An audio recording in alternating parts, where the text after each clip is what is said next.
This is Arif Halaby on your hometown station, AM 1220 KHTS. Hey, that's Arif Halaby. I'm Jeff Gerard. Welcome back to the show, Total Financial Solutions, Safer Money Hour. Okay, we're going to continue with Social Security benefits, talking about some of the tips and tricks out there. And really, when does it make sense to employ some of these methods to pull that optimized income out of Social Security? Because look, plain vanilla, you're 62 or 65, or you wait till your full retirement age. You've heard that, your FRA, full retirement age. It's based on when you were born and a few other things, but really the Social Security Administration tells you when you should take this benefit based on a couple of criteria. But that doesn't mean you have to do it that way. Yeah, think of it this way. If you're going to still work, and a lot of people do, it used to be that people would, kind of start phasing out at age 60 or 62 or 65. It's not happening as much. Women are going back to work, or they're staying in the workforce, especially if they're a widow. They want to stay busy. Men are staying busy because simply the pay is much higher. They want to stay active. They're living longer. They're healthier. So as a trend, you're starting to see a greater amount of people that are reaching age in their 60s are staying working until they're in their early 70s in some cases. Yes. There's no reason to take out your Social Security and then have to give it back, because there's a rule on if you pull money out of Social Security and you're still earning more than, I think it's around $15,000 a year, you're going to have to pay some of that money back to Social Security. You're not going to be able to keep it. So why turn it on in the first place? You might as well just keep it, let it grow, and let those dollars grow, in this case at 8%, because that's the income, until you're ready to take it out.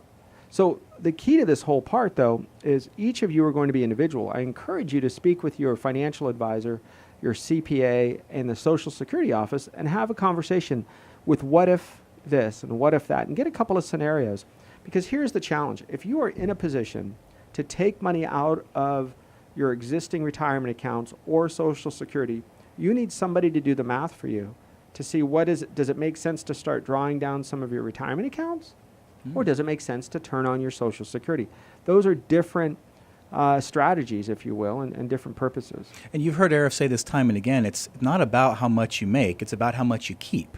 And if you're pulling money out of your retirement accounts and then you find that, oh, well, now I'm being taxed at a higher rate because I have Social Security and I'm pulling more money than I thought I anticipated out of my 401k or my IRA, and now you're having to pull more out to pay the tax bill on that, why not have a strategy in place in the beginning that says, I'm going to pull out the same amount of money, live the same way, but maybe even pull out less because I don't give it all to the government. Because look, as long as you have money that hasn't been taxed, you're in partnership with the government.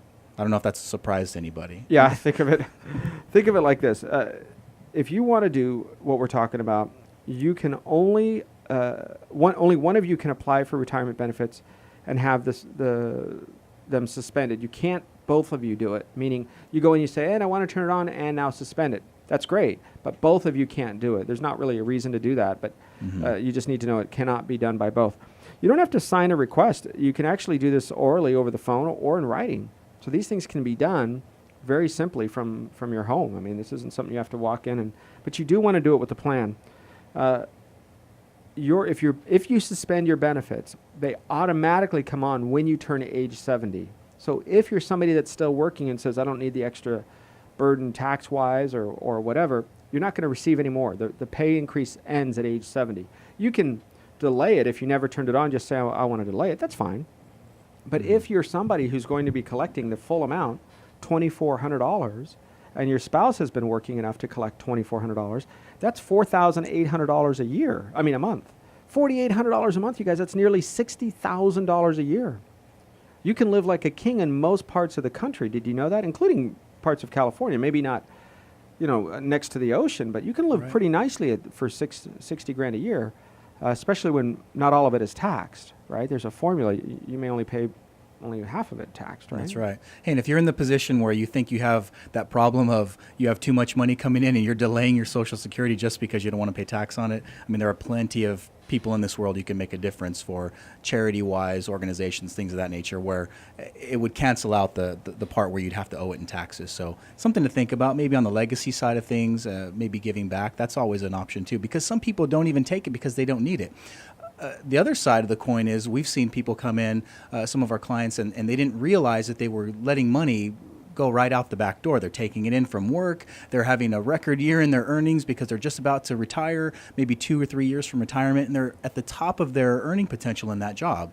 And they're trying to sock away as much as they can for that pension. Then next thing you know, we see they flipped the Social Security switch and nobody told them about it. And they were paying taxes on the back end for no reason. So just something to look at. You want your financial advisor to work with your tax preparer, work with maybe a retirement income provider, people like us. You want all of these 3 or 4 people to work together so that one isn't doing one step forward and one step back. So make sure you're talking to these folks. And the challenge is, look, if you are in a position and you are now 65 and you're saying, and I'm still going to delay it, you're still going to have to turn on your Medicare Part B. And if you do, or your Medicare, Part A, if you turn on your Medicare Part B, you're going to have to still pay for that, usually just out of your bank account. You'll send a check or do an automatic debit because they cannot take those kinds of payments out of your suspended Social Security.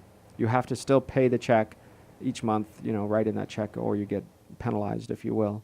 Yeah, that's a great point because some of these things we just kind of think are automatically happening, but you have to start them. And a lot of times it's coupled with signing up for Social Security. So if you decide you're not going to take that benefit, don't think that Medicare is just going to automatically take care of itself. You do have to address it at some point. Yeah, if your spouse is taking it, there may be an exception where they can bill that. So a lot of this conversation, think of it like this, right? Around tax time in April, the tax hotlines at the IRS go crazy, and there's a lot of people that get along and say, we have a question. They call up and ask the question, and then they call back 10 minutes later, they get a completely different answer. I don't know if that's still the case. I know it's been like that for years, where you speak to somebody at the IRS and you have a specific question because you have to file your returns, and you get different answers. Social Security can sometimes be like that. So be careful, write down names, dates, times, who you speak with, so that you can document and plan accordingly. We'll come back, we'll continue with some tricks and tips, if you will, from Social Security. How do you supplement the rest of your income, and what's the formula? I want you to grab a pen and paper because I'm going to give you the formula. It's going to be a little complicated if you're not writing stuff down, but we can handle it. I'm Arif Halaby, Total Financial Solutions, Save for Money Hour. We'll be right back. Hey, welcome back to the show, Total Financial Solutions, Save for Money Hour. Arif Halaby and Jeff Gerard. Total Financial Solutions brings you this show every week. Gosh, we're coming up on 11 years, guys. You realize 11 years. I think we're somewhere around 1,700 shows, maybe, something like that, 1,700 shows. Two hours a week currently. We used to run 3 hours a week, and then 2, and then 3, and then 4, and then... So a lot of shows we've done over the years. And here's a big part of it for you. It's designed for you to hopefully learn a little bit. You can always go to hometownstation.com. There's some great summaries there where you can get a little summary. Okay, what are we talking about? Put in a little search word, if you will, or go down and figure out what matters to you and catch one of the radio shows. And you can learn a little bit about, one, how does Arif think, right? Because it's nice. If you're not married to me or one of my kids or maybe somebody that's worked for me for a while, you may not know how I think or why I think what I do. So it can give you a little snippet and tell you, that guy's crazy. But it can also tell you what I'm passionate about and what matters, right? Those things are important, I think, if you're building your own financial life. The perspective of the one who's giving you his opinion, if you will. But in addition to all of that, there are some raw facts, some places you can go. Everything from Arif's top 13 of 2013, right? I went through a list of my favorite companies in the Santa Clarita Valley that offer great customer service, great value, that care about you. We're going to do another one in 2014. It's called Arif's top 14 of 2014. Well, I'll give you the top companies that make a difference in our client's life and my life, both personally and professionally, and I think make a difference in your life. So that's going to be coming up. Stay tuned for that in first part of January. You'll hear what my top 14, maybe the end of December. We'll see what show it's going to be on, but it's coming up. We also have some great travel tips. You go to hometownstation.com or tfswealth.com, Total Financial Solutions, tfswealth.com. And tfswealth.com will give you a link to the different shows, the podcasts, and Arif's travel tips. Now, I'm on a plane, I don't think a couple weeks go by where I don't go on a plane for a few days somewhere, either teaching or learning or going to seminars or teaching seminars. I'm always out and about. And the thing that matters, I think, for you is to learn a little bit about things that are practical. And so our travel tips are really a big part of that, right? If you're going to be retiring or if that's a big thing, some things that I've learned, I think I did a 2-part show, and there's even articles out there. Think of it like this. there are times when you do things where just a small little decision can save you or make you a lot of money, right? You can not make a mistake in whatever it is you're doing and save yourself thousands, sometimes thousands of dollars, right? So sometimes these little things can help, and then sometimes it's just a lot of fun. All right, Social Security, Jeff. We're seeing time and again people are making decisions to delay Social Security. But a recent report came out and said in 2033, that happens to be the year I turned 65. How exciting is that? 2033, Social Security, done. Out of money. What? Now, it used to be 35. Now it's 33. I don't know if it'll go down or go up. But here's the problem. First of all, what if you're 95 and you're still living, or 85 and you're still living? You're not going to go back to work. So what's going to happen? That means there's fewer people putting in. And because we're not employing people, right now they say, unemployment's really low. No, people have dropped out of the workforce. Or people are being counted because they work part-time with this new Obamacare rule. If you work 30 hours a week and you're a larger company, you have to pay for somebody's health care. So guess what they do? You're working 29 hours a week. Crazy. Why not just say, hey, listen, if you want Obamacare, sign up for it. If you don't, hey, that's okay. Well, it doesn't work. Well, then maybe it just doesn't work. Instead, they created this system where it's a disincentive to employ people. Well, now we're seeing the results. People are working fewer hours, but more jobs. 2 jobs part-time. Why? So that nobody has to pay those dollars, because employers are struggling as well. So you see this time and again, policy can come down from Washington or Sacramento and affect you. Well, those policies can affect your pension. It can affect your retirement life. And I can tell you time and again, we just found this out recently, Jeff. I think it was this morning it was confirmed to me, but recently, that moving vans, of course, are leaving the state of California, going to various states, mostly Texas, Florida, places where there is no income tax, moving, and in return, coming back empty. So rental car companies, because people will rent cars and do the same thing, right? They'll rent out, they'll send their stuff ahead of time and maybe ship the car, and then they'll rent a car just to keep the miles from going on it. And so in doing so, rental car companies, they will pay you in some cases to bring back one of those cars. Bring back the empty cars. That's right. I know I've contributed to that data on the moving truck side because I've moved out of state twice. Yeah.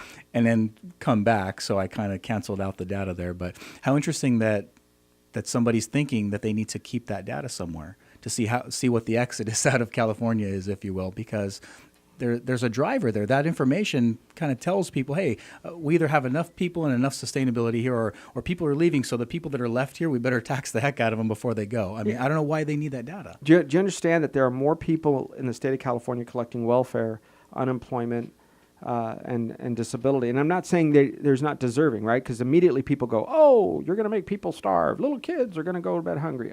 I got it, right? I think we should feed everybody. That's great. But do we have enough money to do it? I don't know. Probably not. So let's set aside some of the emotional stuff and think logically, because all it is math and logic, right? It's 1 + 1 is 2. If I really feel like it's 4, or I really, really want it to be, I have all the faith in the world that it's 18, it doesn't matter. 1 + 1 is still 2. The more you tax people that can afford to move, the more they move. Is that surprising to anybody? Here's something that's not a surprise, is when Social Security first started, we had almost 40 people putting in for every 1 taking out. Now it's about 4 people putting in for every 1 taking out. Tell me that math isn't skewed now. You realize that? 40 people putting in for 1 taking out. Of course, we could promise you all sorts of benefits, because 1, you're not going to live, and 2, people are, it's no big deal. And then as that number dropped, 8, 16, right? 16, 8, and now it's about 4. Yeah. So what's going to happen when it's 2 to 1? Because that's what's going to happen very soon. I think it's just a few years away. You can't afford to do that. So big things have to change. I like the whole hope and change idea. That was great for a senior thesis on something, but it didn't work. And the moment we realize it didn't work and we get back to logic, we'll come right back to the center. It will be painful, and I hate it, because if people are going to get hurt, they're going to lose their jobs. I don't know if we have a recession around the corner. Japan just entered one. That was on the news the other day. China has inflated its currency 20%. Wow. 20% inflation. And they said because we got to keep up with the United States. So what will happen to your $2,400 Social Security check? Maybe it's going to be worth $2,000. Maybe it'll be worth $1,800. So it'll still buy stuff. Sure. But you have to be careful, and you got to save, and you got to plan, and you got to plan in your own IRAs, your own 401ks, and retire. You have to do things like that. Otherwise, I don't know, maybe you're just going to be another person that's expecting a government handout. It's a difficult thing. We come back, we'll continue. Total Financial Solutions, Safer Money Hour. I'm Arif Halaby.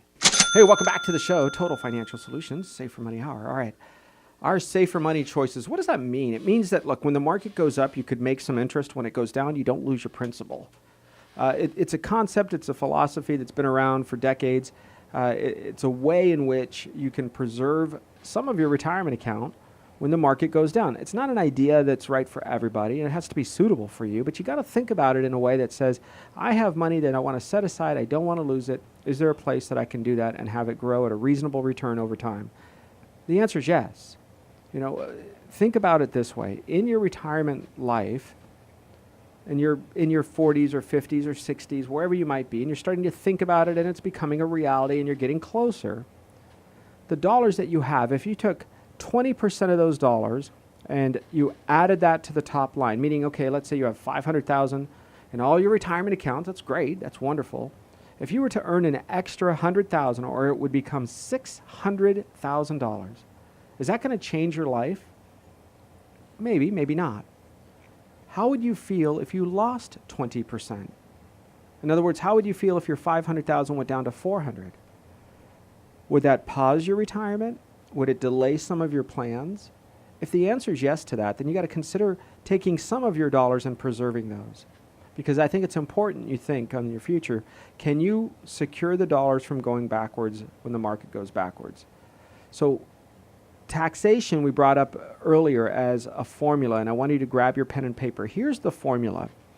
The way it works in Social Security, they say, am I going to be paying taxes on my Social Security? Well, I think at one time it was never taxed. I don't know if before the 90s, but I know in the 90s they created this formula in the Bill Clinton, Newt Gingrich time frame. And this is what they did. They said, okay, if you're married and you earn, I think it's $35,000 a year or less based on this formula, then zero Social Security is taxed.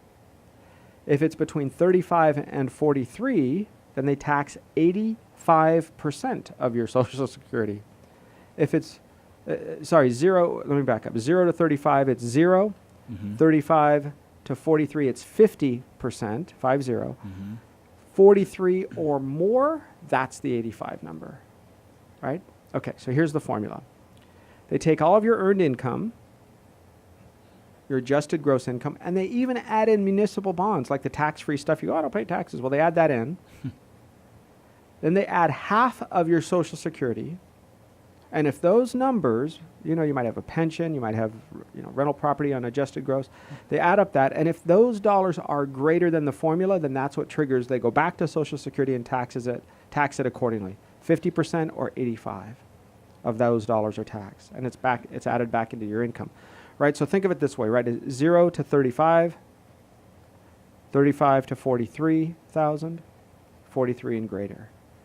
Now, you need to check with your CPA because sometimes there's ways to kind of not take money out of your account. I know we had a CPA recently come and say, a client was over by $500 in a previous year. $500, and that caused them to have to write a check for $2,500 to the IRS. So what they did is they took out less money from their retirement account and ended up with more in their checking account. Kind of interesting, right? Why doesn't the IRS teach you this? Why don't they make you go through a class? If you're going to accept Social Security, you must attend a webinar. Why don't they do that? Right? You're playing a game it's like a child playing with a loaded AK-47 and having a tank in the driveway. Right? You don't know what the heck you're doing. You could shoot somebody. You could do some great things, hunt and save, your family from invaders. You can do it. But those same tools, if you don't have any idea how to use them, you can create a mess. And so they have all of these formulas, and I don't know if they expect you to go to your CPA and ask them, as if your CPA has time to teach you this stuff, because sometimes those folks are busy. I think they do.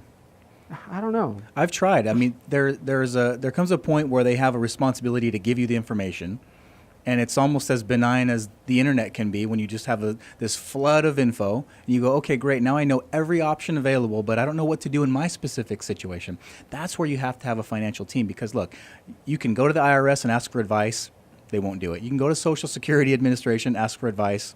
They won't give it to you. You have to know. Their job is to tell you what's available, and then you have to plug in that information with your specific situation. It's kind of an interesting thing. Yeah, it's weird. It's like me walking into my garage and seeing every part needed to build a car. No problem. Oh, yeah. Every part needed. And then they go, okay, Arif, here's the manual. We told you. Here it is. Yep. You have every tool, every piece of Google that's in there. You got a garage full of Google. And build your car. Really? I don't know what I'm doing.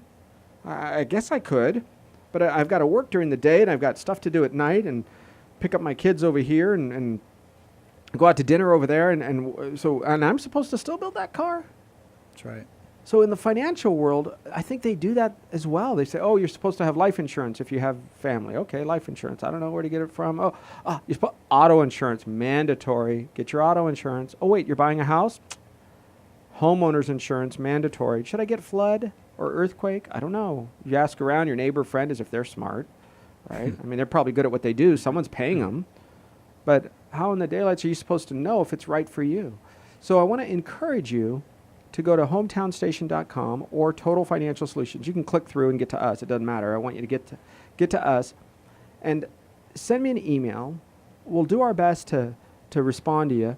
But you can also go online and click and find out some of the classes that are available. There's a lot of companies that give you classes. Total Money School, which is one of our companies, we put on little money basic classes and stuff over the years. We can teach you, should you buy a car or lease a car? When do you, we bring in attorneys, experts. Should you have a trust? What kind of trust? What does it look like? Right? These are important questions, because otherwise you just kind of bebop along the road and you bump into somebody and you go, oh, I guess I should have a corporation because I own a rental property over here. But no, I shouldn't never have that. Just get umbrella insurance. I don't even know what umbrella insurance is, but I'll just pretend and nod because I want to seem smart. The smarter you are in your job, the more you think you're supposed to know about other things. So I want to encourage you to do your research. Sometimes we don't even know what we don't know. So ask questions. Get a list of questions. You can certainly send us an email. We'll do our best to help as well. You know, something that comes to mind is one of the craziest examples of not doing it right with your Social Security. You know, earlier I said there's no right and wrong way. Well, I'd say this kind of borders on the wrong way. A lady happened to take out, I think it was $8 or $15 over the limit of what she could have taken out from one of her taxable accounts, and it taxed half of her Social Security. Oh. Is that incredible? You know, you look at that, you guys, and you say, okay, if only somebody would have told her. You know, you would think the left hand would know what the right hand is doing, but often in cases they don't. So be very careful. You can always get a hold of us at 753-9683 if you have a question. If you'd like to put some of your money safe, that's what we're here for. More importantly, attend one of our dinner seminars. We're always at Lucille's or Salt Creek Grill. It's a free seminar. It's a little financial thing, and you can maybe learn a little bit. And if you want to work with us, you get to find out a little bit more about it. Go to 753-9683. That's our phone number, or tfswealth.com. Thanks for listening. I'm Arif Halaby, along with Jeff Gerard on AM 1220 KHTS.